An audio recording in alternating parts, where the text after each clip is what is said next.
Hola, hola, bienvenidos a Biclef en el nombre del Padre, del Hijo y del Espíritu Santo. Amén. Estoy haciendo este video aquí en mi escritorio y quería hacerlo caminando, como me gusta, a orillas del río, pero no puedo. Ha habido mucha lluvia. Esa lluvia para mí es como entrar a un estado celestial. Cuando está el diluvio, mi alma se regocija de felicidad, la felicidad más grande cuando llueve. Así que todos estos días han sido de felicidad y al mismo tiempo han sido de mucho trabajo. Estoy despejando un terreno que me quedaba todavía dentro de mi pequeño campito, que es donde no ha entrado la huella humana. Entonces hay unos chilcos que tienen como unas 40 ramas cada una, más, unas 100 ramas bifurcadas. Entonces voy con serrucho, con hacha, con el rozón, voy tratando de destruir toda esa maraña para poder llegar a donde están esos eh, tallos de mora de este grueso, sí, tremendos tallos de mora que se reparten en 10 metros a la redonda, hasta 10 metros a la redonda. Son unas verdaderas arañas esta mora. Pero cuando uno ya ha vencido la mora y empieza a tirar las ramas para poder empezar a desarmar esta tupida selva, aparece una cosa que no sé cómo se llama, que es como una liana, como pues, un vegetal que crece del piso, del suelo, y va enredando todo, va por fuera. Entonces uno al final queda atrapado. Y ahí pienso en la actualidad, qué difícil sería para un gobernante autoritario hacer un trabajo de limpieza en este país, ya que están interrelacionados el terrorismo con la narcocultura, etcétera. Entonces, todo esto, la delincuencia, todo lo que hay en Chile es tremendo. Y me informé recién que las reglas del uso de la fuerza modificadas salieron aprobadas, pero el tema de los tribunales militares salió rechazado por el voto dirimente, el voto maldito del traidor de Gaspar Rivas. Bueno, en la actualidad, viendo la televisión, porque aquí en el sur se puede ver televisión al mismo tiempo que leo y al mismo tiempo que escucho YouTube cuando puedo, porque el YouTube empieza con un círculo loading, empieza un círculo cada video de YouTube que uno entra a hacer alguna actividad, a cocinar o va al baño y está así, de repente aparece el youtuber hablando. Entonces digo, wow, lo escucho con intermitencia, los videos de YouTube. Y lo que más se puede hacer aquí es orar. Ahora se largó a llover de nuevo. Orar, orar. Y en la actualidad aparece a cada rato el tema de los tres carabineros asesinados. Y en la zona de esa zona me trae muchos recuerdos, porque cuando yo estaba en España como refugiado político, por la ACNUR, que es un departamento de las Naciones Unidas que se dedica a los refugiados políticos y refugiados climáticos y todos los tipos de refugiados. Entonces yo en esa época, el año 84, tenía el estatuto de refugiado político, y el presidente de esa época, que era mm, Felipe González, del PSOE, del Partido Socialista Obrero Español, estableció un plan de retorno para los chilenos, porque con las protestas que se iniciaron en 1983, después de la crisis del 82, se produjo un optimismo de que iba a caer el régimen militar en forma inmediata. Yo también tenía ganas de incorporarme a la lucha contra la dictadura y me dieron me acuerdo en aquellos tiempos, medio millón de pesetas, que es el equivalente en esa época eran equivalente a $3.000, pero que ahora serían, no sé cuánto sería, era como para comprarse un auto modesto, una cosa así, como serían 5 millones, no, unos 7 millones de ahora, una cosa así. Bueno, y al mismo tiempo me dieron la posibilidad de una, de llevar un cargamento financiado por la ACNUR, un cargamento gigante para para los que pertenecían al MIR, al Movimiento de Izquierda Revolucionaria, que estaban en la clandestinidad, y había otros para los familiares de miristas refugiados en Francia. Por lo tanto, me vine con un cargamento gigante de regalos que venían de Francia para las familias de miristas ya activos o familias simplemente. Y ahí me dediqué a recorrer distintas partes de Chile yendo a entregar estos regalos, cada uno con su nombre y todo eso. Mm. Era una labor que si la CNI hubiera sabido, me habría seguido los pasos. En uno de esas trances, estuve caminando porque dejé un cargamento precisamente en Cañete y me fui caminando por la playa de Quidico, enamorado, extasiado de la naturaleza fabulosa, donde existe la inmensidad del océano, como les decía en el video anterior, donde tú puedes con la imaginación, vas a dar la vuelta al mundo, al globo terráqueo de pura agua y viento, vientos planetarios.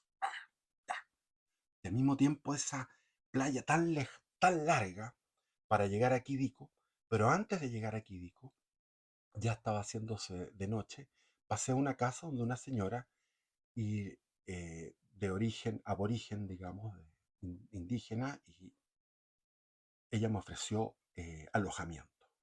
Y ahí conversamos sobre el tema mapuche, porque yo era mapuchista por el lado de la izquierda. Ahora soy mapuchista por el lado de la derecha, pero tendré que explicar eso, pero no es el motivo de este video. Y ahí ella conversando a la luz del lumbre, de la iluminación de una fogata en la noche, me contaba de eh, los, las expectativas que tenía un movimiento en aquellos tiempos subterráneo, muy silencioso, de recuperación de tierras. Entonces ella hablaba del Biobío al sur, entre el Biobío y el Tolten, volver a tener la misma tierra que tuvieron ancestralmente. Y, y me acuerdo que también tuve otro viaje en que tomé de Santiago una micro que se tomaba en el terminal del sur, el terminal sur que está ahí en la Alameda al llegar a la Norte Sur. Ahí tomé esa micro, me fui durmiendo y me despierto en la mañana en Tirúa, años después, y me di cuenta de una cosa que nunca lo había visto en ninguna parte del mundo, que era que iba caminando por Tirúa y estaba lleno de cantinas, y en las cantinas estaba lleno de gente del... Yo llegué a las 8 de la mañana. A las 8 de la mañana Tirúa estaba toda enfiestada con gente indígena, mapuche, que estaban con sus mujeres y sus niños en las cantinas tomando, mujeres en toda la familia completa. Y me llamó la atención eso, dije, wow, qué alcoholismo. Al mismo tiempo que me encontraba en las noches con unos seres alcohólicos tremendos. Después fui a Puerto Domínguez, donde está el lago Bugdi, y me recordaba los hechos históricos cuando Pedro de Villagra llegó a esas islas que están en el lago Budi. El lago Budi es un lago que está al lado del océano, es decir, el lago limita con una playa, entonces es una agua salobre. El lago limita con una playa tremenda también, inmensa, con el océano infinito, y aquí dándole la espalda al océano se da este lago Budi lleno de las más variadas especies de aves, y nadaba en el lago Budi y estaba en una hostería que había ahí, modesta, 10 lucas la noche. Me podía cocinar, iba a la feria donde te llegaban los mapuches con sus productos extraídos del lago y otros cultivos, y me hacía unas ensaladas con unos pescados del lago, y nadaba y trataba de perseguir a los cisnes de cuello negro, y miraba todo el tipo, los patos silvestres, eh, todo tipo de aves que me vienen en este momento, no los nombres, pero sí las figuras y su manera preciosa. Y ahí en ese momento estaba leyendo libros de espiritualidad oriental en aquellos tiempos, leyendo esos textos, y después volví cuando fue el tema de Catrillanca. no tenía muchos recursos, estando trabajando, ya criando, tenía 2 familias que mantener, entonces mis salidas eran también en bus y decía yo voy a ir al lugar más verde, más cercano y volví al mismo lugar. Llegué a Puerto Saavedra, conversé con otra india que también me dijo lo mismo de sus añoranzas, sus expectativas de independencia territorial y y ahí fui por esa, llegué al Nehueltúe, está en el Tume, que está en Valdivia hacia la cordillera, en el Tume, donde estaba el comandante Pepe, que era un guerrillero en la época de Allende, pero esto se llama Nehuentúe, que está al lado de Puerto Saavedra. Uno cruza el río Imperial en una barcaza muy simpática y llega a Nehuentúe y ahí hablé con los carabineros, les dije, mira, yo quiero ir por esta zona, por toda la zona de la costa, quería recorrer la costa, y los carabineros me dijeron, no le recomendamos esto. Y me abrieron un mapa, los mapas que me fascinan, yo soy fanático de los mapas, de la geografía, de la naturaleza, rayado, y de la historia, ¿para qué decir? Entonces me metí en el mapa y me fueron mostrando con círculos rojos todas las comunidades rebeldes que habían. Y comenzaban desde Puerto Saavedra y llegaban hasta más arriba, más al norte de Cañete, en distintos círculos. Me dijeron, no le recomendamos porque esto ha pasado recién, lo de Catrillanca, y no es para su seguridad. No le hice caso a los carabineros y me fui haciendo dedo por unos caminos que no pasaba nadie, un silencio fantástico con la brisa, yo que venía de Santiago, de estar trabajando en un rubro financiero, en una oficina, sin ver la luz del sol, porque era con luz de los tubos fluorescentes, con un computador, un teléfono todo el día, con el poto adolorido, el culo adolorido de tanto estar sentado todo el día. Afortunadamente me iba al gimnasio, salía a correr, corría por Santiago. Entonces, bueno, en ese momento estaba fascinado. A Godeo me paran un gallo en una camioneta, me di cuenta que tenía facciones mapuche y empezó a decirme, mira, mis primos, mis parientes no me dejan trabajar. Yo tengo esta parcela, me mostró su parcela, habían cortado unos árboles, pero los primos los parientes iban a quitarle la madera y él tenía que defenderse. Después parábamos en otro lugar y me decía, esto que ves aquí es lo que ha dado, lo que dio la CONADI. Aquí había árboles frutales. Aquí estos son troncos de nogales, estos son troncos de manzanos, estos son troncos de guindos. Todo esto fue cortado y mis parientes lo que hicieron fue vender la madera o consumirla como leña, no plantaron nada y de ahí se fueron a tomar otro predio, tomaban otro predio y si no lo trabajaban, lo arrendaban al antiguo dueño que había. Había un antiguo dueño que le habían quitado su predio y como él sabía trabajarlo, que era chileno, bueno para el trabajo, trabajaba el predio. Y me mostraba las me fue hablando, después llegamos a su lugar, estuve con él, después hice dedo y me llevó en una camioneta, estas Westfalia, estas camionetas alemanas que son como combis. Ahí me llevó un pastor evangélico que me decía, estamos haciendo trabajo de evangelización como pastor evangélico. Llegamos a la iglesia evangélica y me hablaba, me enumeraba la cantidad de granjerías y de privilegios que tienen los mapuches. Esto es en el año para el tiempo de Catrillanca. Es decir, eh, les dan semillas, les dan herramientas, les dan maquinaria, los subsidian, los hijos pueden entrar a la universidad gratis, etcétera, y al mismo tiempo les dan más tierras. Y ha habido un incentivo perverso porque los que protestan, aquellos que se rebelan, les dan terreno, les dan terrenos. Entonces llegué a una pensión en Tirúa y ahí me encontré con una juventud totalmente distinta. Traté de encontrar todas esas cantinas, no estaban las cantinas. Pude encontrar una sola, como corresponde a un pueblo chico, la cantina, con los viejos ahí curados. Me fui a tomar ahí, no a emborracharme, porque para conversar con los viejos. Y después fui a la playa de Tirúa, que había ido tantas veces, y me encontré con una juventud que no tenía ninguna diferencia con mis hijos de Santiago, es decir, con iPhone, con buenas parcas, sacándose fotos, juventud mapuche completamente cosmopolita. El, esos jóvenes deben tener ahora veintitantos, 30 años, no, fue hace poco, en tiempos de Catrillanca. Y finalmente ahí el que me alojó en Tirúa me dijo que estaba triste y tenía una tristeza inmensa, también era mapuche, de que le daban tierras y beneficios a los que se alzaban. Eso fue un incentivo perverso que comenzó con el gobierno de Elwin, cuando se celebraron los 500 años de la civilización y evangelización de este nuevo mundo, y que fue considerado en aquellos tiempos como los 500 años de opresión, siguiendo las doctrinas de la leyenda negra, que son falsas, falsas completamente. Entonces, yo estoy leyendo, nuevamente releyendo a Francisco Antonio Encina, la historia de Francisco Antonio Encina, que he leído varias veces en mi vida, y me encuentro con episodios que me quedan en la memoria.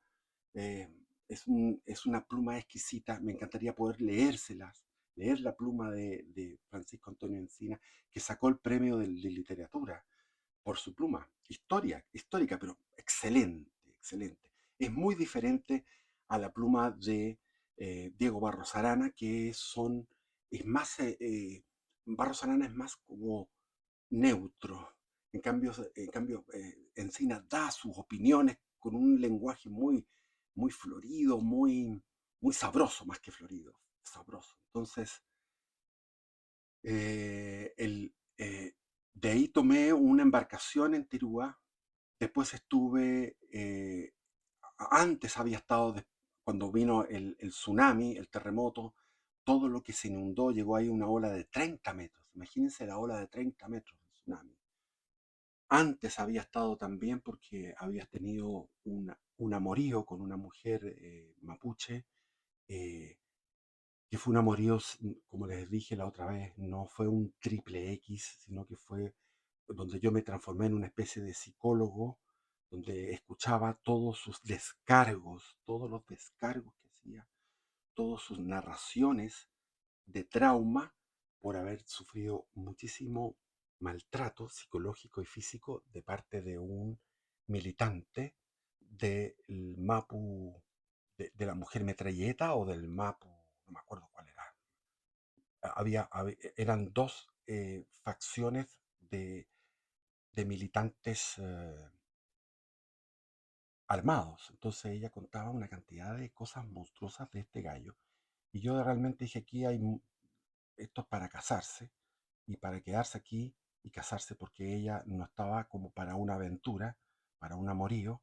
Entonces, pero me contó todo lo que significó el ingreso de todos estos santiaguinos a las comunidades, porque eran santiaguinos psicópatas, eran gente que este en concreto había eliminado. Me contaba cómo él se jactaba que el carabinero estaba en Santiago, estaba en el piso, en la acera, y él lo remató a balazos y salió impune porque no lo pillaron en plena dictadura, no pudieron cogerlo y se fue a refugiar a esta comunidad que está cerca de Cañete. Entonces, en ese momento quise distraerme y dije, bueno, voy a ir a la isla Mocha, y me fui en una embarcación por el mar. El mar es tremendo, o sea, unas montañitas, unas colinas que uno se levanta en esa embarcación. Iba tratando de esquivar el tubo de escape del motor porque iba en la popa y el tubo de escape salía. Entonces iba tratando de respirar y mirando las aves que flotan en esas colinas de agua. Íbamos en las colinas de agua fuerte, un oleaje potente porque la corriente entra por entre el continente y la isla Mocha, entra una corriente de océano. Y en ese momento apareció de repente, fue una cosa increíble, de pronto apareció un muro verde precioso de quebradas, de prados, de bosque, la isla Mocha. Yo les voy a decir que no conozco la isla de Pascua y no conozco la isla Juan Fernández, a las dos que yo me encantaría conocer. No he tenido la oportunidad de conocer, pero tengo tanto conocimiento de ellas a través de libros, fotografías, documentales, igual que ustedes, todo lo que, sobre todo la isla Juan Fernández, el archipiélago, la isla Juan Fernández, la Santa Clara y la isla más adentro, más afuera, perdón, Alejandro Selkirk. Todo eso es un conocimiento que tengo como vivo, sin haber ido, y yo les puedo decir que la isla Mocha es la tercera isla y diría que quizás en belleza sería la primera. Es de una belleza sobrecogedora. Y discutía con mi primo, con el geólogo amateur, que es minero en esa época, con el cual llegamos a donde fue en la batalla de Tucapel, buscando el lavadero de oro, porque el fuerte estaba junto al lavadero de oro, y él me decía que había estado buscando minerales en la isla Mocha y que y yo le dije, pero por las lecturas que leía de estos libros que tengo acá, que son, por ejemplo, estos son libros de la editorial Francisco de Aguirre, esta editorial. Por ejemplo, esto, Pequeña Historia de la Patagonia. Entonces yo leía libros que son todos los que tengo acá, y eran muchos más porque los he perdido, lamentablemente, los he perdido por la vida. Pero en esos libros leía, por ejemplo, las descripciones que hacían los piratas holandeses de cómo era la isla y que tenía una lago en su interior. Y mi primo decía, no hay ningún lago. Bueno, yo me fui por los bosques encantados, llenos de trampas, de trepadoras, de estas plantas trepadoras, unos bosques que son como de película de Walt Disney, una cosa increíble. Y de repente me encontré con la isla, perdón, con el lago, me encontré con el lago. Recorrí la isla en un día, se recorre completa, y en la parte norte hay un fuego permanente porque encontraron gas, y está el fuego ahí permanente. Hice amistad con los de la isla, etcétera. Bueno, eso es otro cuento eh, de explorador, un cuento turístico, de hay tantos lugares en Chile, pero aparte de la geografía de Chile que me enamora, como es la geografía de Chile, está la historia de Chile. Entonces, la historia, si ustedes se pusieran, porque no tienen tiempo, yo he dado mi vida por estas cosas. Empecé leyendo a los 8 años la colección de los tomos de Encina, leyendo las batallas y cómo se desarrolló la guerra de Arauco. Año tras año, en cada año había 3 o 4 situaciones bélicas interesantes de ser contadas. Entonces, todos los entretelones dentro de las jerarquías españolas, incluido el rey, el virrey, los gobernadores, los capitanes, etcétera, y lo que pasaba también en el mundo de los mapuches, que los mapuches no conocen, porque estando con los mapuches, ninguno de ellos tiene conocimientos cabales de su propia historia militar, porque gracias a su desempeño militar lograron prolongar su existencia como nación y como territorio libre de colonización, libre de civilización cristiana occidental durante más de 330 años, 333 años exactamente. Desde que llega Pedro de Valdivia, de, serían más porque sería de 1546. La primera expedición de Pedro de Valdivia fue en 1546. Entonces serían eh, casi 340 años. 340 años donde ellos pudieron ir chuteando la pelota hacia adelante, evitando y manteniéndose como nación constituida por 210 tribus desde el Biobío hasta el Toltén, con diferencias muy grandes, porque estaban los grandes guerreros que eran los de la zona de Tucapel, que son los de la zona que actualmente es Lebu, Los Álamos, Cañete, Lanalhue, Yeuyeu, Quirico, Tirúa. Esa es la zona de los grandes, de los más poderosos, los más grandes guerreros. Después estaban los de Purén, después estaban los de Angol, eh, esos eran básicamente. Y después hacia el sur eran más pacíficos, hasta el día de hoy. tanto que Pinochet lo que hizo fue en la zona del Tolten dar eh, títulos de propiedad, y esos mapuches actualmente están contentos, son pinochetistas y están contentos con lo que recibieron, que fue un título de propiedad, no estar en una comunidad, porque cuando se produjo la pacificación de la Araucanía, vino el Estado liberal en aquellos tiempos, de Domingo Santa María y Juan Manuel Balmaceda, esos dos presidentes, para empezar, empezaron con una política de dar territorios a comunidades, como para conservar sus costumbres, pero las comunidades significaron que las pudieron ir achicando los grandes latifundistas que llegaron, sobre todo después la inmigración suiza a Traiguén, la inmigración italiana, la inmigración alemana, etc. Ahí la familia Frey, por ejemplo, provienen.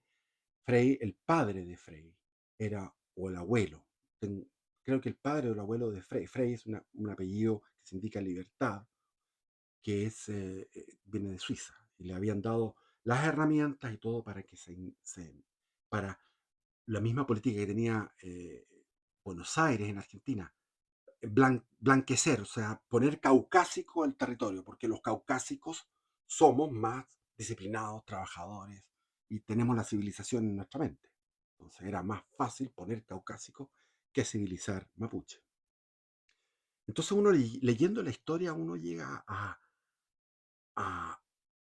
a pensar en esto y dice, qué impresionante la profundidad de acontecimientos que tuvo Chile. Porque si nosotros vamos a lo que fue Pedro Valdivia, que todos sabemos que murió en Tucapel, víctima de la ofensiva de, de Lautaro, muchas veces se ha narrado de eso, entonces no es necesario hablar de eso, pero Pedro Valdivia con confianza, tenía la confianza que había derrotado ya a los mapuches con las dos batallas iniciales, que fue la batalla de Andalien y la batalla de Penco, y después de eso dijo, ahora voy a ir, y se fue por la ruta de la costa. Llegó a Purén, fundó el puente de Purén, el fuerte de Tucapel antes, fue por una planicie que hay. Si ustedes van de Concepción, cruzan el puente y van hacia Coronel. Todo el camino hacia Coronel es una planicie. Después está Lota, y en Lota aparece el entramado serrano. Hay una serranía que es Laraquete, Marigüeño, Laraquete, todo eso, hasta llegar a Carrampangue, donde llegan varios ríos, entre ellos un río que viene del Catiray, de lo que es Santa Juana, donde había una tribu muy fuerte para pelear, Catiray, el Valle de Santa Juana, donde yo viví 8 años, ahí tuve un negocio, y el río Lía, que va de norte a sur, después va de este a oeste y desemboca en esa zona, y ahí está la celulosa Arauco, y está Arauco, y ahí estaba el fuerte de Arauco, siempre indómito, indómito desde el punto de vista español, siempre el fuerte de Arauco, que fue también el fuerte donde se mantuvo todo los restos del ejército realista peleando contra los patriotas en la guerra a muerte. Arauco fue fuerte, porque los mapuches estuvieron por la causa del rey. Entonces, esas 210 tribus, las más las más fuertes que estaban en la zona de Penco, fueron derrotadas en un comienzo, y Pedro de Valdivia se sigue hacia el sur y funda hacia el sureste, y llega a donde desemboca el lago Villarrica, donde está el volcán, el lago Villarrica, y donde comienza el río Tolten. Ahí fundó Villarrica, y después funda Valdivia, y hasta ahí llega, porque viene la insurrección. Después García Hurtado de Mendoza funda Cañete, funda Osorno, y por el mar llegaron a Chiloé. Hubo una sola batalla contra los chilotes comprendieron de que era ridículo estar atacando a los españoles, y fueron los más dóciles, y ronronearon como un gatito nuevo que está en la tetita de su madre. Ronronearon y se encariñaron con los españoles, y los españoles se encariñaron con los chilotes. Pero estas tribus, las tribus más potentes, eran las de la zona de Tucapel, que en el fondo es la provincia de Arauco. Es decir, de donde estaba la Imperial está en Carahue, donde está el río Imperial, está Carahue.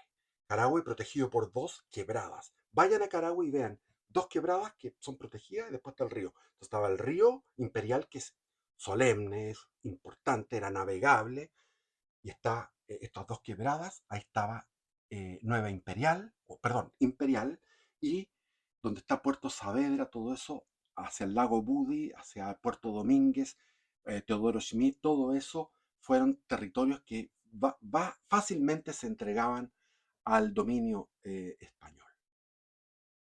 Pero esta guerra continuó año tras año. Vino Francisco de Villagra, derrotó a Lautaro. Después, como les decía, vino García Hurtado de Mendoza con 500 hombres, lo cual era un tremendo ejército de aquellos tiempos. No había más de 2000 españoles viviendo en Chile, en La Serena, en Santiago y en Concepción. Entre Santiago y Concepción no había ningún poblado. Entre Santiago y La Serena no había ningún poblado.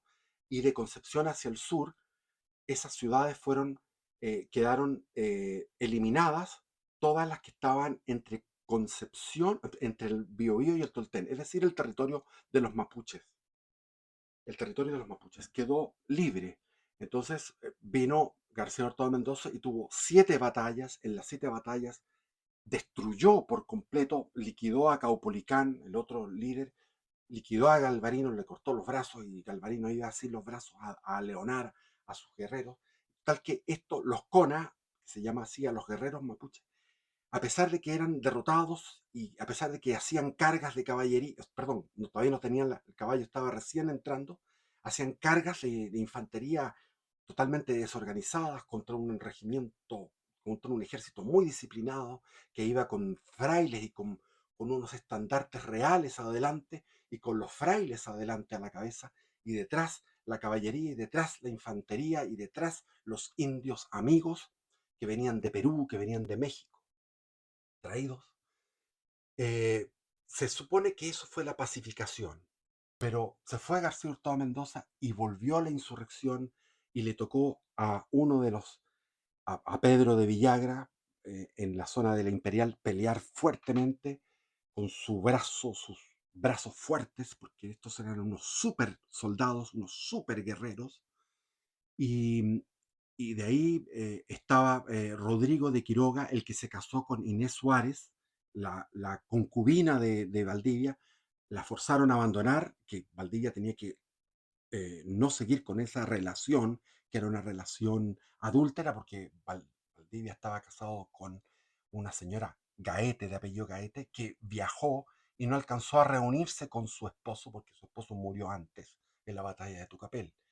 Entonces, Rodrigo de Quiroga, esposo de Inés Suárez, que era un hombre rico en Santiago, organizaba las huestes en Santiago, lo que iba debilitando la riqueza de Santiago, porque tenían que todos los años, llegado a la época de la siembra y llegado a la época de la cosecha, es decir, en noviembre, diciembre, partía una expedición a reforzar a los sureños, a los de Concepción, a reforzar la línea del Biobío, a reforzar Valdivia, a reforzar Osorno, porque estaban siempre bajo asedio permanente de las huestes mapuches. Rodrigo Quiroga ya estaba inválido y con indios amigos lo llevaban en una hamaca y él desde la hamaca, con su espada, luchaba y cortaba cabezas de enemigos. Ese era el nivel de entrega y de heroísmo que tenían esas huestes que venían de la época de Pedro de Valdivia. Y finalmente la guerra continuó 10 años, 20 años, y el rey Felipe II dijo, esto no puede ser, ¿cómo estos aborígenes nos están humillando? Voy a mandar a mi mejor capitán, y el mejor capitán que tenía el rey Felipe II, que era dueño del mundo, porque en ese momento ya había anexado el reino de Portugal, por lo tanto tenía toda la costa africana, la costa del Índico, en la India, las Molucas, Filipinas, o sea, el océano Índico, el océano Pacífico y el océano Atlántico eran de España, y España era dueña de Europa, y mandó a Alonso de Sotomayor. Y Alonso de Sotomayor era un tipo brillante, era un gran estratega, pero no tenía los suficientes recursos y estaba desgastado el país.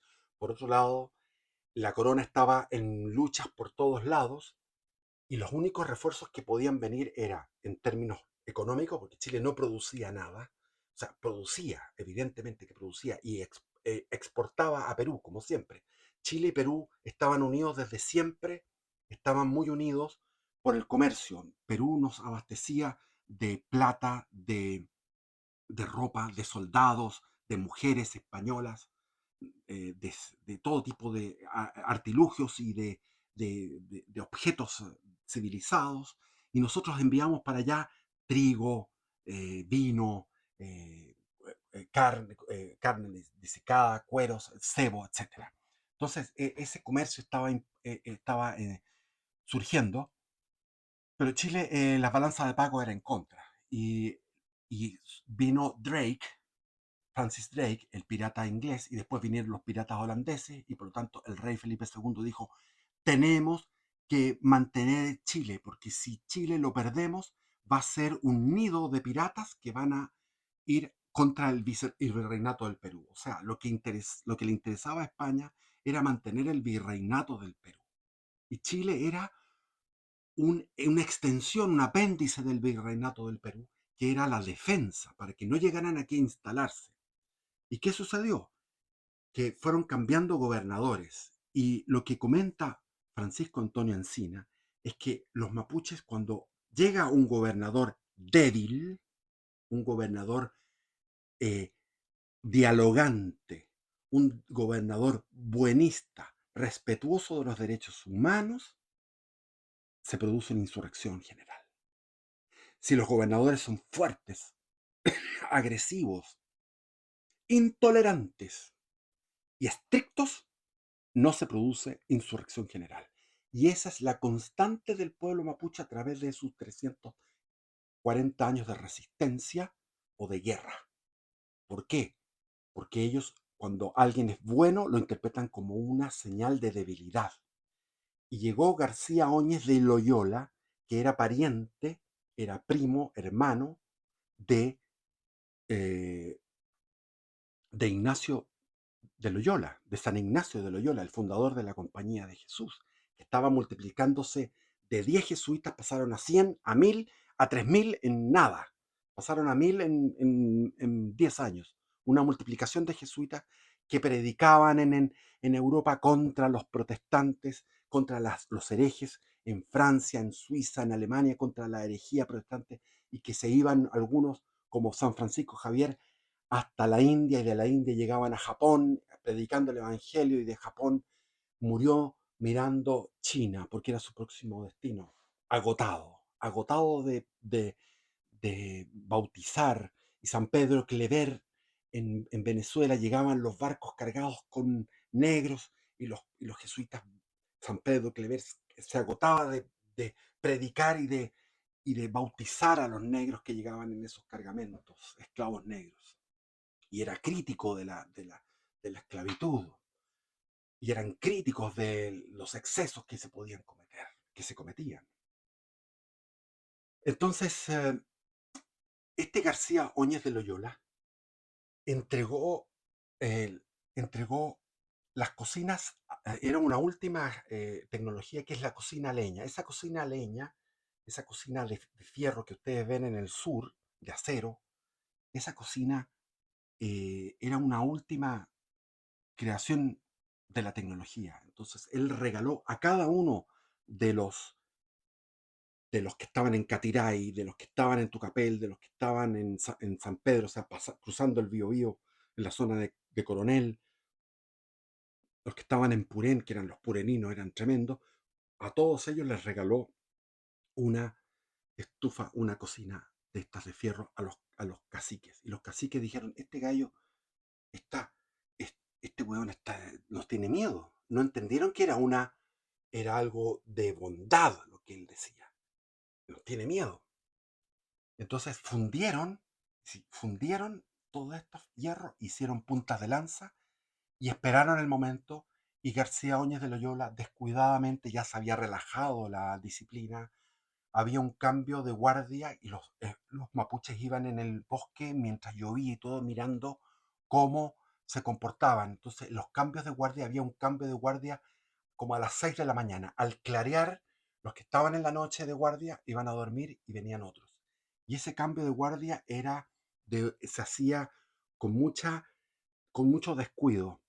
Y al mismo tiempo, Óñez de Loyola iba a visitar los fuertes, iba a visitar las ciudades con un contingente de 60 jinetes, que es poco para esa época. En la época de Pedro Valdivia, 60 jinetes era harto, pero ya habían pasado 50 años de guerra, llevábamos 50 años de guerra ininterrumpida, 50 jinetes era poco.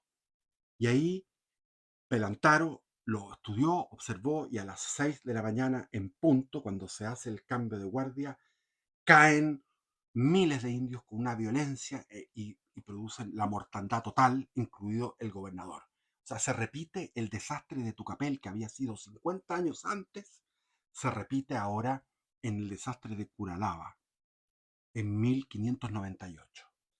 Y en España muere Felipe II y le sucede Felipe III.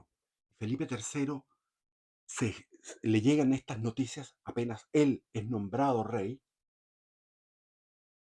Imagínense él con toda la península ibérica, incluido Portugal, el reino de Portugal, que se perdió esa unión lamentablemente, teniendo el sur de Italia, el norte, la Lombardía, teniendo Borgoña, teniendo los Países Bajos, lo que es ahora Bélgica, Holanda, Luxemburgo, todo eso estaba en disputa, en guerra, la guerra de Flandes.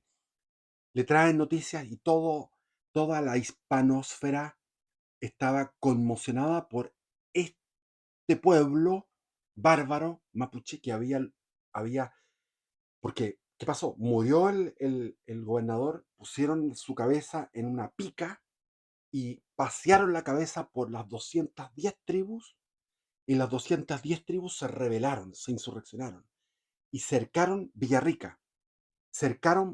Pelantaro fue con su tropa a Valdivia. Los osorninos tuvieron que pelear con los indios en el mismo río Rahue, en una balsa, porque habían quemado la ciudad de Osorno, tuvieron que ir al río Rahue y en una balsa defenderse de los indios, que los huilliches que son pacíficos se sumaron, los del Toltén se sumaron, todos los de la zona de Licanray, toda esa zona, todos se sumaron. Fue una insurrección general. Y también los que estaban al sur del Maule. Por lo tanto, hubo azonadas sobre Chillán, sobre Concepción. eh, Villarrica estuvo cercada durante 3 años. 3 años. El jefe, de apellido Bastidas, heroico,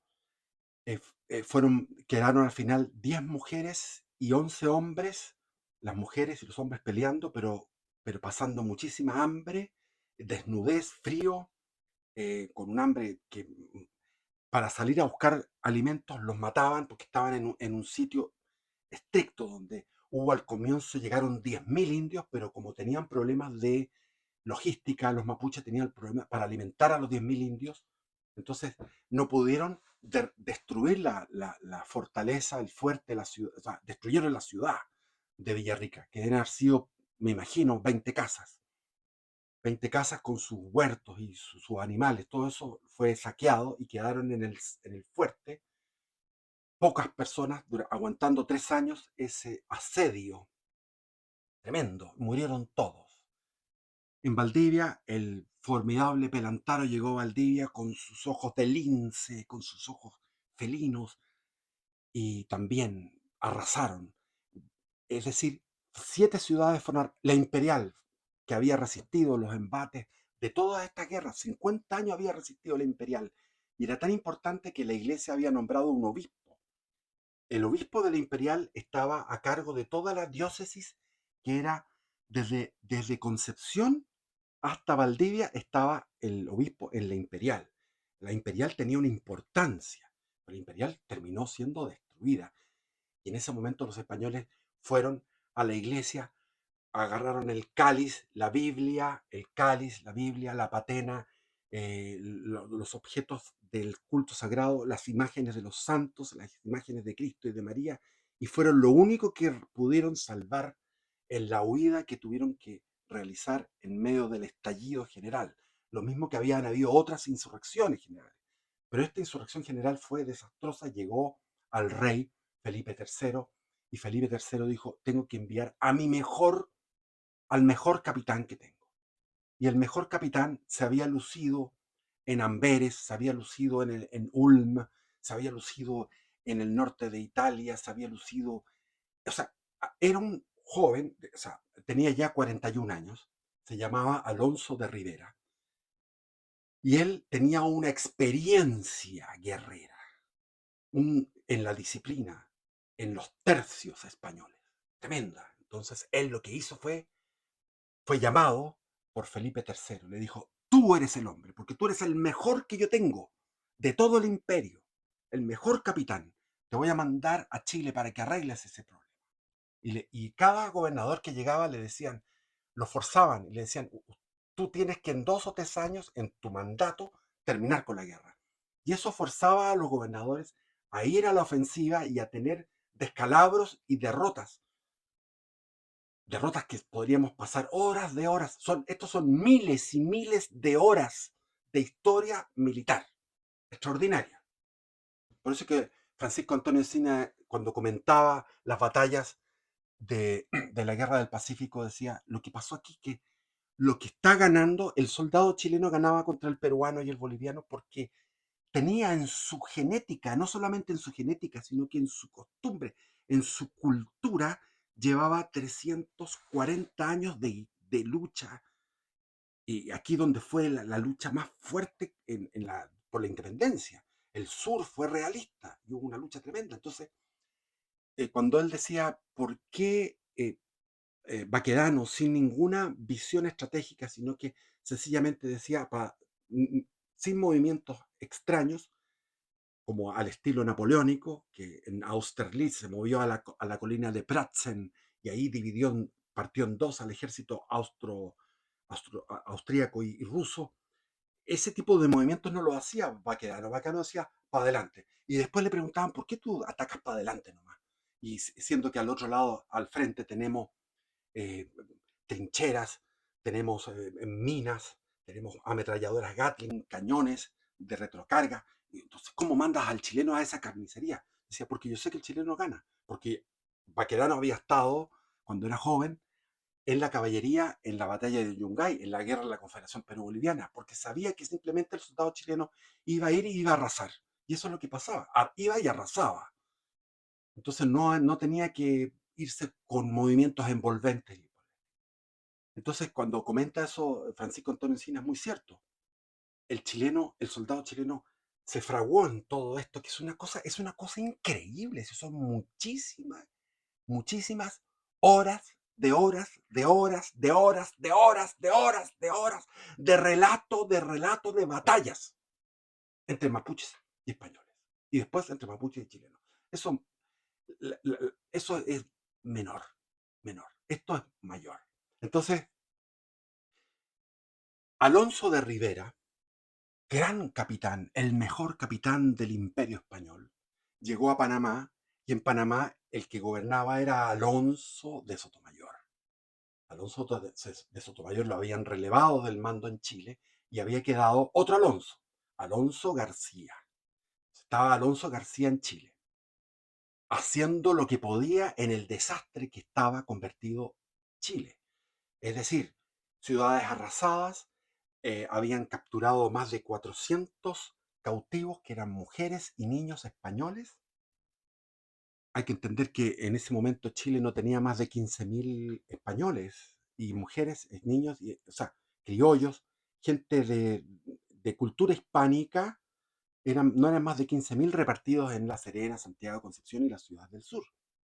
Por lo tanto, tener 400 cautivos era una enormidad de cautivos.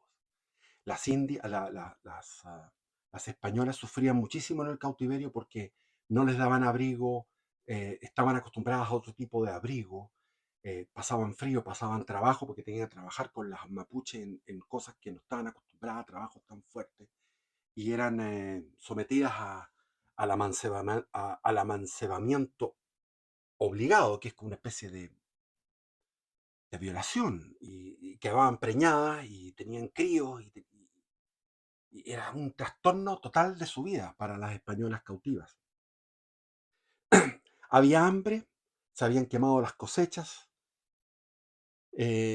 habían sido destruidas, había desmoralización, la disciplina de la tropa era absolutamente nada, no había moral en la tropa, aparte que no era tropa, porque había un cierto número de soldados, pero la mayoría eran santiaguinos que trabajaban en Santiago y que tenían que ir todos los años, montar sus caballos, hacer un viaje de varios días para llegar a la zona de conflicto y pelear y después volver y dejar encargado a otros segundones y a cierta gente, a los indios de Santiago o a los mestizos que ya habían, la cosecha, que era muy importante, la cosecha de Santiago. Entonces el reino estaba empobrecido totalmente. Entonces llega Alonso de Rivera a Panamá y se entrevista con Alonso de Sotomayor. Le dice, cuéntame. Y tienen una semana de conversación, una semana en que Alonso de Sotomayor le cuenta todos los detalles de cómo había sido la guerra de Arauco. Y Alonso de Rivera había estado en puras guerras en Europa. Por lo tanto, ¿qué iba a saber él de cómo era la guerra aquí con indígenas? Era una guerra totalmente diferente. Y finalmente se informa y con eso queda al día, porque era muy inteligente Alonso de Rivera, y dije, aquí yo tengo ya la solución.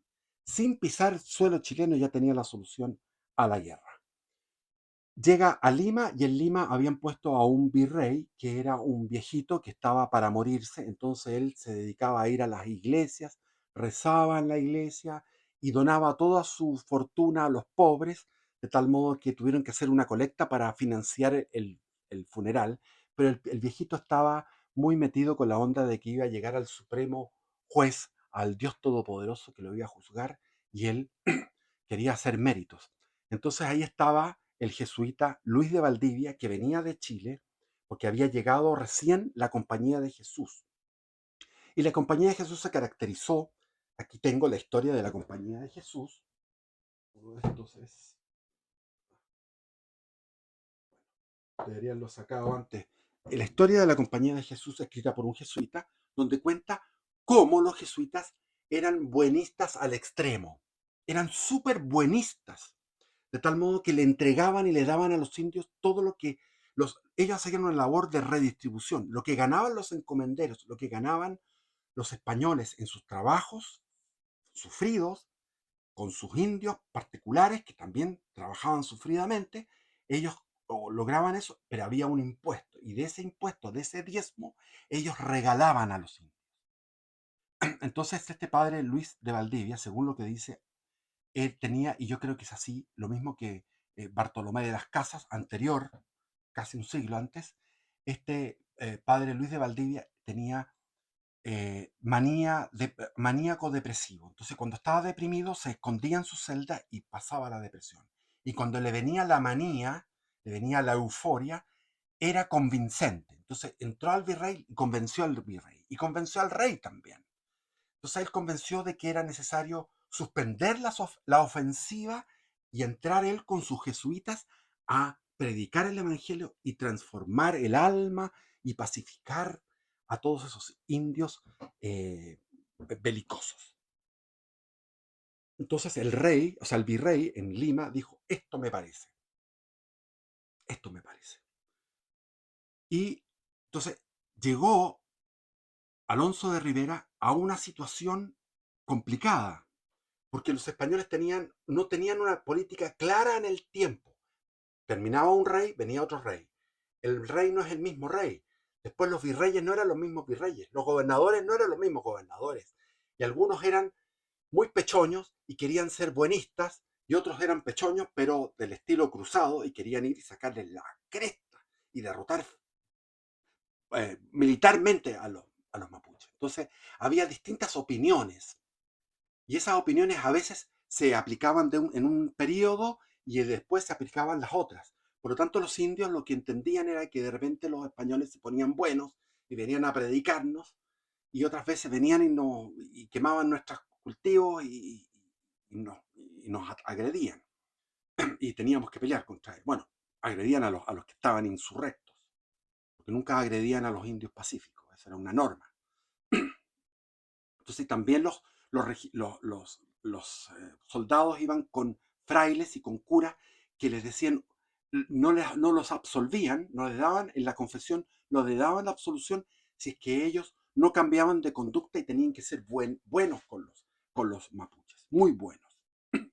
Entonces, Alonso de Rivera elaboró un plan, dijo, y ese plan que elaboró Alonso de Rivera no pudo llevarse a cabo por la inconstancia. Si se hubiera llevado el plan de Alonso de Rivera durante medio siglo, Arauco habría sido dominado y no habríamos tenido el problema araucano hasta el día de hoy.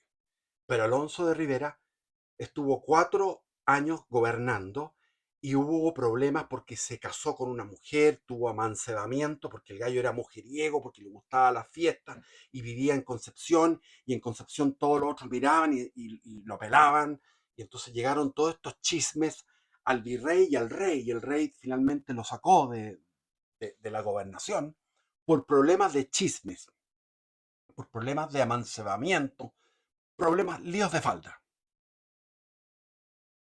y de fiesta, le gustaba la fiesta. Pero y lo mismo que Diego Portales, que le gustaba la fiesta, le gustaban las mujeres y todo eso, pero Diego Portales era un genio organizativo, este fue un genio organizativo, y el plan era el siguiente: no puedo ir le decían todo de corazón, le decían, cuando llegó él con 130 soldados que venían de Lima, 130 soldados.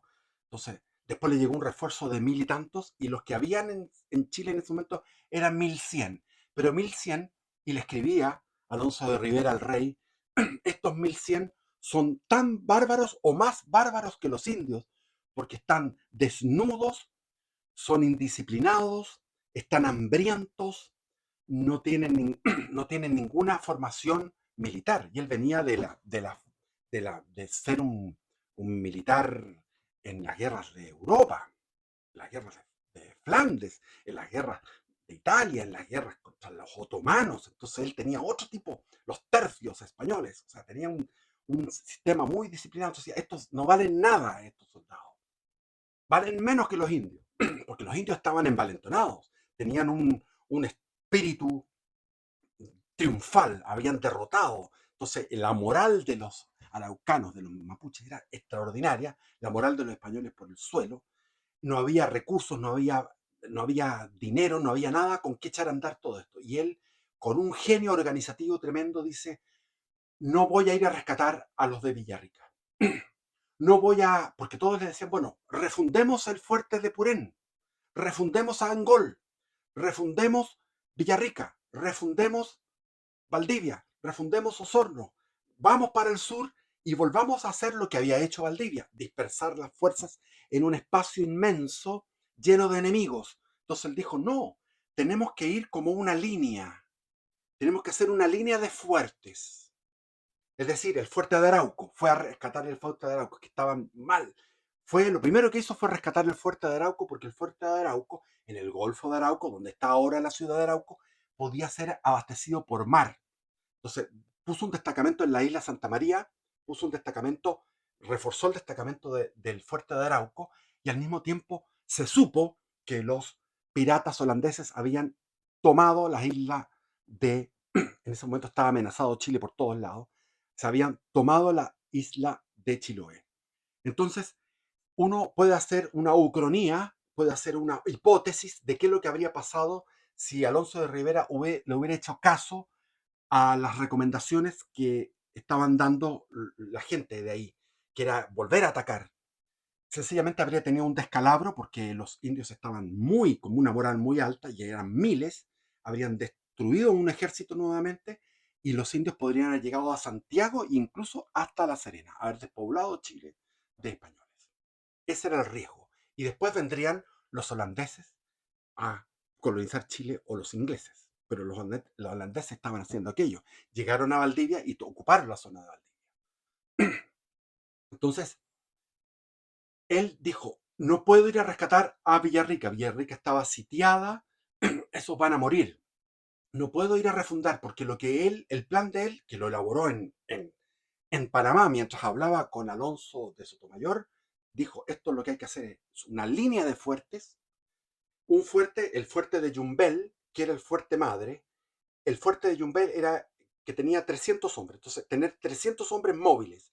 Esos 300 jinetes, 300 hombres a caballos, desde el fuerte de Yumbel pueden ir a socorrer el fuerte de Santa Juana, el fuerte de San Pedro, el fuerte de Arauco, el fuerte de Nacimiento, el fuerte de Santa Bárbara. Es decir, una línea de fuertes en torno al río Biobío, que esa línea de fuertes pasada a una generación de sometimiento y de civilización, que entrara el comercio, que entrara, sobre todo el comercio, y que entrara el mestizaje. Después se mueve esa línea 50 kilómetros más en profundidad y hacemos otra línea de fuertes.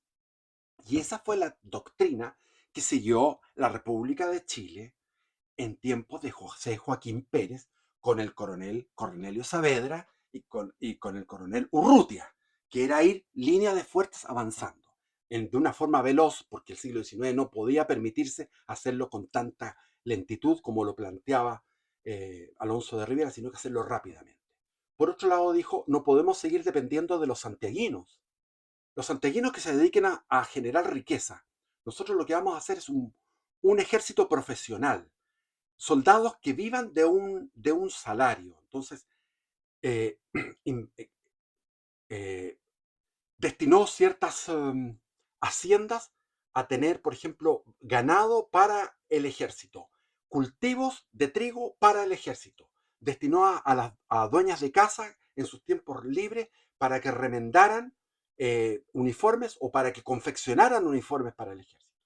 Y él levantó la moral, levantó la disciplina y rearmó toda esta línea de fuertes, dejando a su suerte a todos los que estaban hacia el sur, con el corazón en la mano, o sea, horrible, pero no quedaba otra, y dejando a los cautivos que estaban, estos cautivos que eran como para, lo hacían lo mismo que jamás, cuando toma cautivos, le dicen, vengan a pelear, aquí les vamos a sacar la cresta. Estos, los mapuches, tomaban los cautivos, vengan a buscar a sus esposas, vengan a buscar a sus hijas, a sus hermanas, vengan.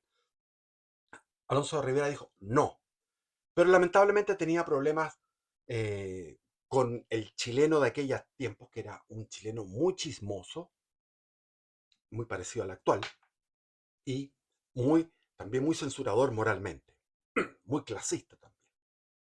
Así, las pobres españolas que lograban fugarse de su esclavitud llegaban a Concepción, y en Concepción las miraban en menos, las miraban con desprecio porque habían estado acostadas con los caciques, pero no era culpa de ellas, o sea, no había y ahí ellas se metían en los conventos por el rechazo social que tenían.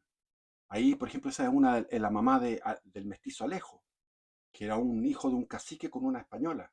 El mestizo Alejo estuvo trabajando como soldado, y finalmente él quería ascender, como era mestizo no lo dejaron, y quería ascender al generalato y no lo dejaron, por lo tanto él se enojó y se pasó a los indios, y fue una pesadilla para los españoles. Entonces estas cosas eran disfuncionales, este tipo de conductas despreciativas hacia la gente que era víctima de, de, del secuestro, de las malocas. Los indios hacían malocas y secuestraban y se llevaban todo sobre todo lo que más codiciaban era la mujer española, porque los indios confesaban que consideraban a la mujer española más hermosa, más atractiva. Entonces, Alonso de Rivera tuvo que dejar el mando y quedó al mando Alonso García.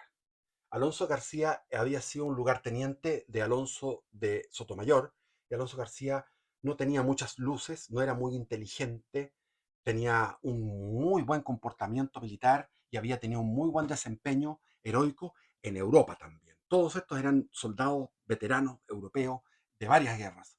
Entonces Alonso García hizo lo que podía por mientras, eh, pero tuvo el problema Alonso García del famoso padre Luis de Valdivia, que venía con órdenes expresas del virrey, que él se iba a hacer lo que él decía, o sea, los jesuitas mandando la guerra.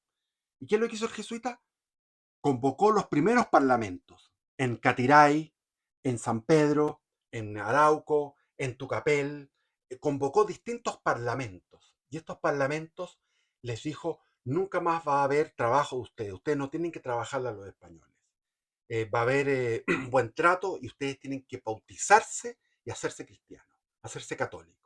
Resulta que los indígenas no tenían ningún problema en bautizarse, así que me meten al río, yo me meto todos los días, se metían todos los días al río. El mapuche de esa época era de baño diario en el río, invierno y verano. Yo lo practico aquí en mi río y es extraordinario. Te metes en el invierno al río, es un despertar de la conciencia tremendo. Entonces, dijeron: ya no, nos bautizamos, no hay problema. El problema que tenemos nosotros, decían los caciques, son las que ustedes con esta religión que nos quieren meter, tenemos que tener una sola mujer. Nosotros queremos tener las mujeres que querramos. Entonces ahí el padre Luis de Valdivia se puso flexible y junto con el gobernador que estaba ahí, Alonso García, dijo: bueno, nosotros no nos importa lo que ustedes hagan con las mujeres. Si ustedes quieren tener varias mujeres, ténganlas. Pero de ahí ustedes van a padecer el infierno, porque los que son polígamos y tienen varias mujeres van al infierno castigados por toda la eternidad por tener varias mujeres. Así que ténganlo claro, ustedes van a perder su alma. Los indios decían: no me importa, yo quiero tener hartas mujeres, me bautizo, me hago católico, puedo ir a misa, comulgar, toda la cuestión, pero yo voy a tener hartas mujeres y si me voy al infierno no me importa pagar ese precio, porque me encanta tener hartas mujeres. Y ese era el punto de discordia. Y fue por el punto por el cual comenzaron a venir los mártires. El primer mártir era un joven que transmitía información de Concepción a los fuertes, etcétera, y fue tomado prisionero por los indígenas y lo llevaron a un alto, hicieron una cruz y se deleitaron en la crueldad, porque mientras estaba sufriendo en la cruz, le sacaban pantorrillas, le sacaban distintas partes y iban cocinando esto enfrente de él, mientras él se iba desangrando y le iban con unos cuchillos, iban cortándole la musculatura y se la iban comiendo. Y ese era el ritual que tenían. Así como comer los corazones, se supone, palpitantes, y eh, eh, eh, ensangrentar la punta de las lanzas y repartirse los pedazos de los corazones, etcétera. Entonces, se produjo en ese momento como un alivio, como que vino la paz, pero por otro lado los comandantes que estaban en los fuertes decían: en cualquier momento al padre Luis de Valdivia se lo van a comer, se lo van a comer. Y padre Luis de Valdivia confiesa que en sus momentos de euforia, tuvo un momento de euforia, logró conquistar a muchos, pero después cuando vino el problema de las mujeres quisieron torturarlo y él los convenció de otra manera. O sea, él tenía una manera de ver el catolicismo bien eh, flexible para poder salvar el pellejo. No tenía alma de mártir, pero sí mandó a 3 mártires. Esos 3 mártires jesuitas están en la misma zona geográfica donde murieron los 3 carabineros. En ese mismo lugar donde murieron los 3 carabineros, donde estaba el río Paicaví, donde estaba el fuerte Paicaví, el cacique Enganamón, picado, enojado, molesto, porque sus mujeres, ante la prédica de los sacerdotes, huyeron de su ruca de su aldea y se fueron al fuerte de Paicaví, donde está el río Paicaví, donde yo estuve ahí, porque iba a comprar ahí un terreno de 4 hectáreas, donde está Huentelolén, que es una Temucuicuy actual, que es una Temucuicuy de la costa, y que nadie dice nada, no sé por qué, porque son los peores, los de Huentelolén. Bueno, ahí mismo fue el martirilogio de estos 3, un sacerdote italiano, no me acuerdo, y un hermano. Eran 2 sacerdotes y un hermano. 3. Lo mismo que estos 3 carabineros en el mismo lugar. Entonces, había que esperar nada más. Y llegó un refuerzo de 1000 hombres que salió de Lisboa. Acuérdense que Portugal y España era una sola potencia. Salió de Lisboa hacia Buenos Aires. De Buenos Aires tuvieron que recolectar en la pampa ganado y trigo para poder pasar a Chile, pero tuvieron que pasar todo el invierno en Mendoza, porque Mendoza, en la cordillera Nevada no se podía atravesar, sino que después llegaron mermados, no eran los mismos, llegaron en harapos, o sea, llegaron de tener uniforme y todo, llegaron muchos menos, hambreados, desnudos, indisciplinados, y esos que llegaban de España no eran los grandes soldados, sino que eran desechos que venían, porque España estaba con tantas guerras, las mejores tropas eran enviadas a Flandes, las mejores tropas a Alemania, etcétera. Entonces había batallas permanentes en Europa y los desechos los mandaban para acá. Y esos desechos de soldados fueron un refuerzo y con eso pudo tener como nunca Alonso García tuvo un refuerzo tremendo. Es decir, de los 1100 que disciplinó Alonso de Rivera, los 1100 que habían ya, que los disciplinó, los vistió, los alimentó y les subió la moral, en 4 años de gobierno de Alonso de Rivera, ahora Alonso García eh, recibió este refuerzo antes había llegado otro refuerzo de 1000 hombres más, entonces llegó a contar con 2700 hombres, que es más que lo que tenía la República de Chile en la frontera. Cuando fue, por ejemplo, el inicio de la Guerra del Pacífico, estamos hablando de casi 300 años después, 200 y tantos años, 280 años, no sé, tendría que calcular, pero 280, 270 años después, cuando fue la Guerra del Pacífico, el ejército que había era el ejército de la frontera, que estaba peleando contra los araucanos, y eran 2000. Aquí había más que en la época de la República. Es decir, eran 2000 que no tenían ni siquiera municiones. Estábamos en una crisis económica y no había gas. El año 78, 1878, se había cerrado la escuela militar en la República Chilena. Así que imagínense cómo estábamos, como dicen los peruanos y bolivianos, que nosotros no estábamos preparando nada, en absoluto, no había ninguna preparación. Todo lo contrario. Entonces, 2700 hombres, él se sintió llevado por su inspiración, Alonso García Moreno, creo que era el apellido. Bueno, Alonso García. Dijo, yo voy a hacer una cosa distinta. Ahí empezamos ya.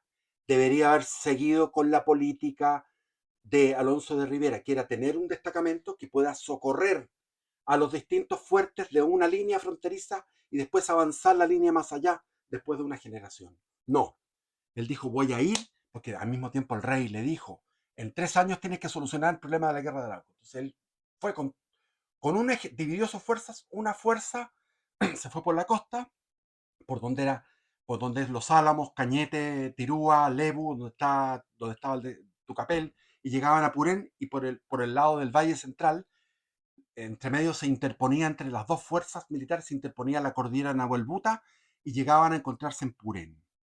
Y de Purén iban a ir a, a rescatar a los valdivianos y a los osorninos que estaban en apuros.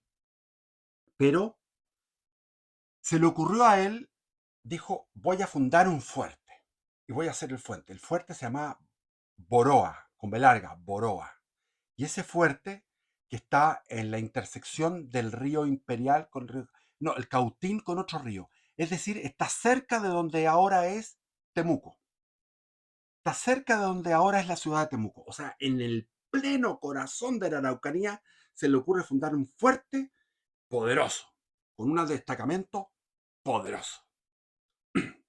Y mientras él paseaba, cuando se juntaron las dos fuerzas en Purén y fue hacia fundar este fuerte de Boroa y siguió paseando por la Araucanía, desde las lomas los indios se burlaban y le hacían un pato yañe y le hacían muecas de burlas, y los españoles no podían ir a castigarlos porque se escondían en los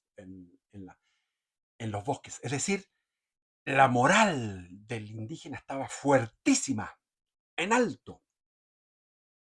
Y finalmente el fuerte de Boroa fue asediado por el mismo Perantaro. ¿Y qué pasó? Que en este asedio, en este sitio que duró meses, era invierno y habían hecho mandar a hacer con leña carbón, fueron a buscar carbón a un lugar que se llama Palo Seco. con 200 hombres. Llegó con 200 hombres ahí Lisperger, que es el pariente, creo que el papá o el abuelo de la Quintrala, Lisperger, que era alemán. Los alemanes católicos que eran de españoles, era así. Entonces Lisperger, que era el jefe, fue a Palo Seco con 200 hombres, bien vigilados, bien custodiados, para recoger eh, el carbón y llevar el carbón al fuerte, al fuerte grande. Y resulta que ahí estaba esperando otro cacique formidable con 3.000 indios y atacaron, se escondieron de tal forma, tan silenciosamente para hacer una emboscada cuando los españoles desencillaron, empezaron a trabajar con los indios amigos, cargando carretas de bueyes con este carbón. De repente, ¡guau! Atacan los 3.000 indios y los asesinan a todos. Otro desastre. Y esta noticia, con la cabeza de Lisperger en una pica, a repartirla por todos los caciques, por las 210 tribus, y las 210 tribus se rebelan nuevamente contra un ejército formidable. Y atacan el fuerte de Boroa, y ellos tienen que ir del fuerte grande al fuerte chico. Tenían dos líneas, porque no podían mantener el fuerte grande. Y al irse de una línea defensiva a otra línea defensiva, perdieron cultivos, perdieron animales y quedaron encerrados. Y vino el desastre de Boroa. Fue un desastre completo. Y ese es el sucesor de Alonso de Rivera. Y Alonso de Rivera tuvieron que mandarlo de nuevo. Y de nuevo también Luis de Valdivia volvió a predicar que había que hacer la guerra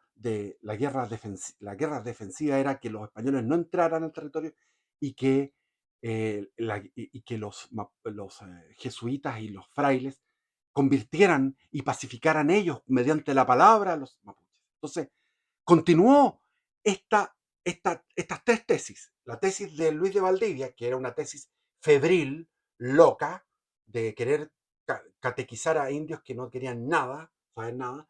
La tesis de Alonso de Rivera, que era mantener líneas de fuertes y avanzar en la pacificación hacia el interior mediante líneas de fuertes, civilizando durante una generación a toda esa franja. Y la otra, que era la de los cabeza calientes, que decían, vamos a pelear nomás, aleluya, adelante, vamos para adelante, a caballo limpio, carga de caballería, para liquidar a estos mapuches de mierda. Nada. Entonces, hubo distintas reacciones. Por ejemplo, el rey en un momento le dio al padre Luis de Valdivia, y después, cuando ya las cosas fallaron, el rey Felipe III dijo: se establece a los indios rebeldes se les va a esclavizar. Y ahí Alonso García, el gobernador, dijo: oh, la cagué, porque había matado como a 500 indios rebeldes. Entonces dijo: esos 500 indios rebeldes los habría vendido como esclavos. Empezó el negocio, empezaron a capturar indios, y esto se suponía que era una política dura de parte del rey, porque ya estaba el rey hasta más arriba de la coronilla con esta weá. Dijo: ahora vamos, mierda, esclavos. ¿Y qué pasó? Que cuando entraban, hacían redadas para capturar esclavos, porque era un negocio, fue un incentivo perverso que finalmente desató más ira de los mapuches y más insurrecciones, y vino el grandioso, el Napoleón de América, Lientour, el Napoleón de América, que hacía movimientos paralelos, se iba por detrás de la cordillera y cruzaba la cordillera por los boquetes del Ñuble y asaltaba Chillán por el lado de la cordillera. Y perseguía, y después se hacía perseguir, y el capitán Juan Fernández, que estaba a cargo del fuerte de Yumbel, que el fuerte madre, el fuerte comando, desde donde salían los destacamentos de tropas de caballería a reforzar los otros fuertes. Ese fuerte de Yumbel fue el que hostigó mediante saqueos y malocas todo el rato, Lientour. Lientour era una estratega formidable. Entonces, en un momento terminado, Juan Fernández estaba, pero hasta más arriba de la coronilla de estar meses y meses persiguiendo a este Lientour que no daba batalla, sino que se escabullía. Y dijo, ahora le voy a dar batalla. Pero ¿qué? Lientour había escogido el sitio, Las Cangrejeras, que era un sitio pantanoso. Era un sitio que él se ubicó del norte hacia el sur, de tal manera que el viento norte le favorecía y el viento norte empezó una tormenta, entonces los arcabuceros no podían, se les apagaba la mecha con esa lluvia torrencial, se les apagaba la mecha, por lo tanto no tenían disponibilidad de fuego de artillería y de fuego de arcabuceros. Por lo tanto, iba a ser una batalla nada más que de arma blanca. Y destacó Lientour en el centro de la infantería y en las dos alas, la caballería mapuche. Y la caballería mapuche hizo un movimiento envolvente de pinzas, más la infantería, en un terreno donde los españoles no pudieron huir porque para atrás tenían un terreno pantanoso, no podían huir, tuvieron que enfrentarse y ahí murieron, no me acuerdo, como 158 españoles y fueron tomados prisioneros 36.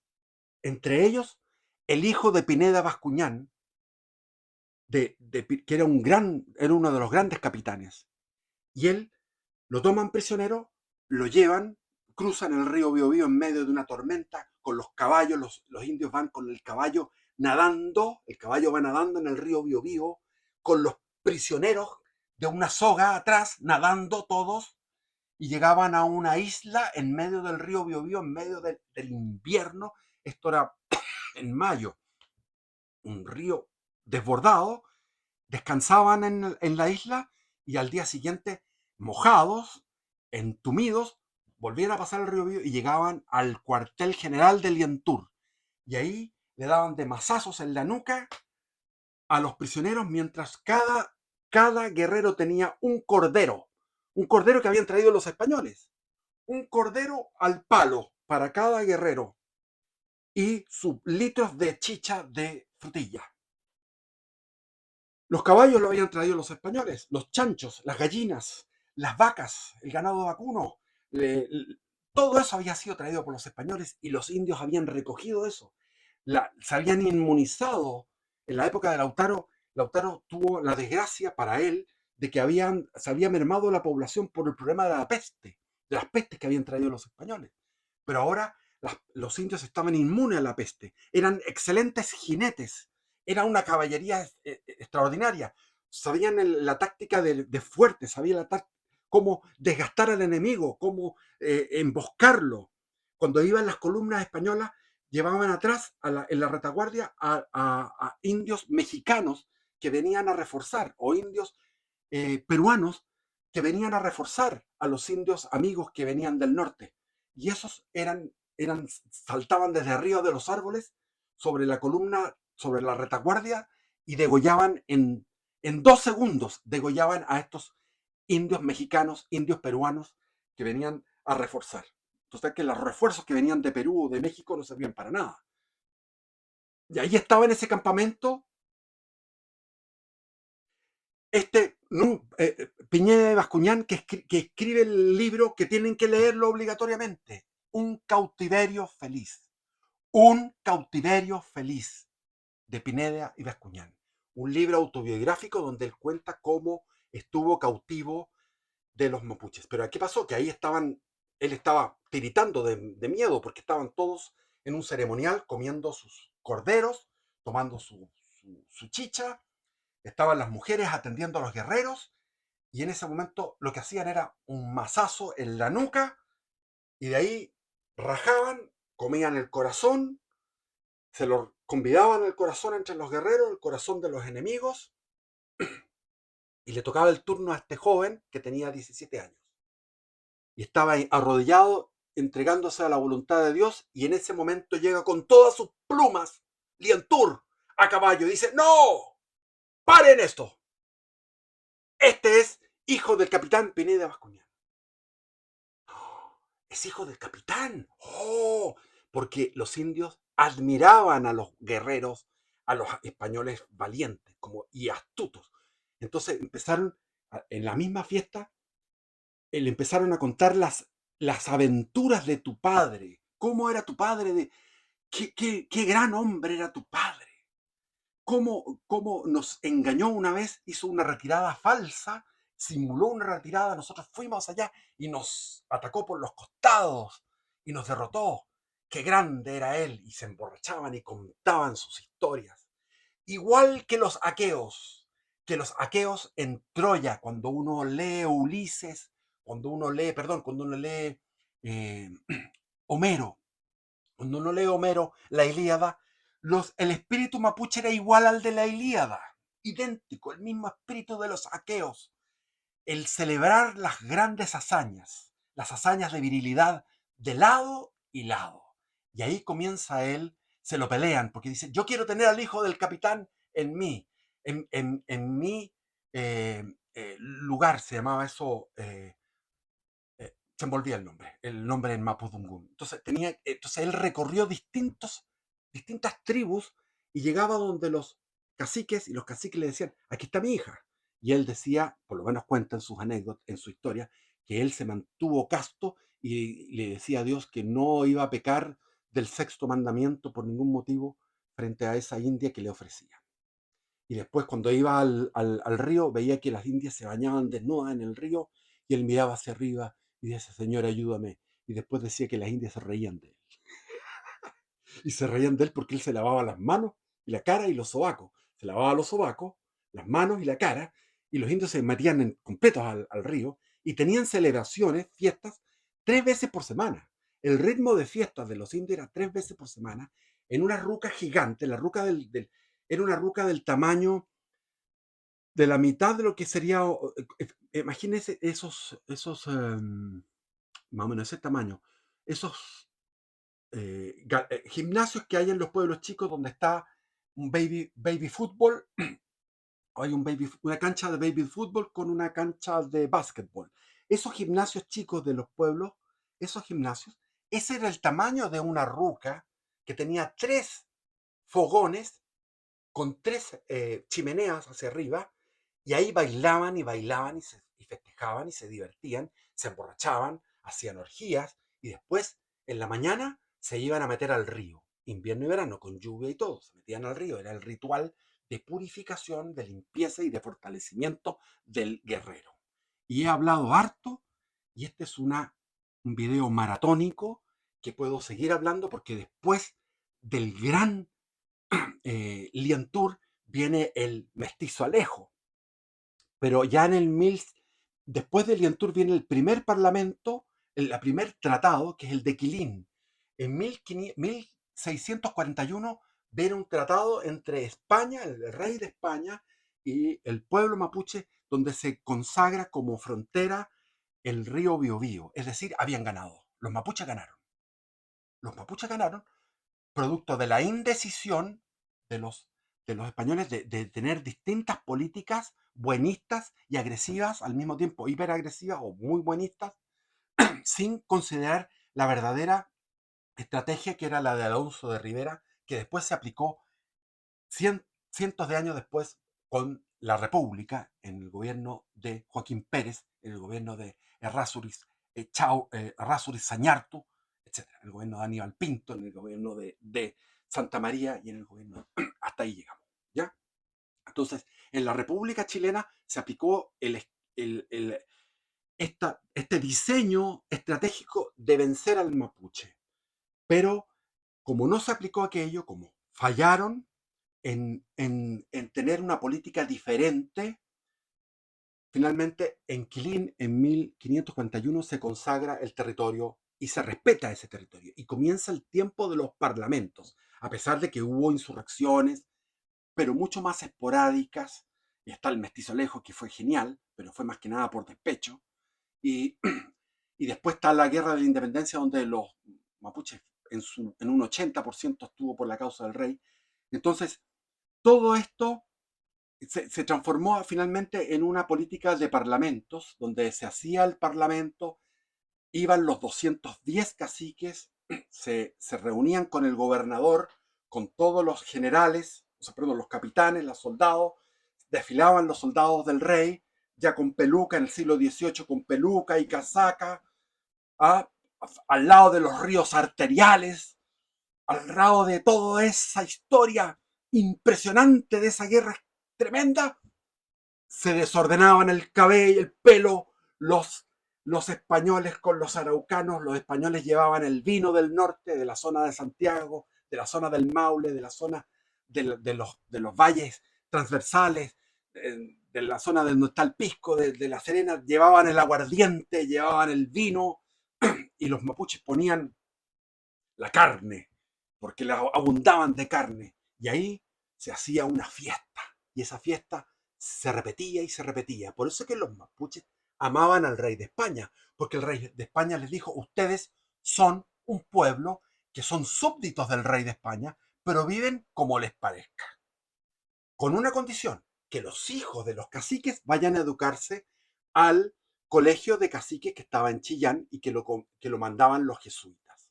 que fue un fracaso, porque los hijos aprendían latín, los hijos de los caciques aprendían catolicismo, latín, griego, aprendían a leer la Ilíada, la Odisea, pero cuando llegaban allá era un puro individuo que no podía contra todos los demás y se volvía al salvajismo. Eso es. Bendiciones, viva Cristo Rey. En nombre del Padre, del Hijo y del Espíritu Santo. Amén.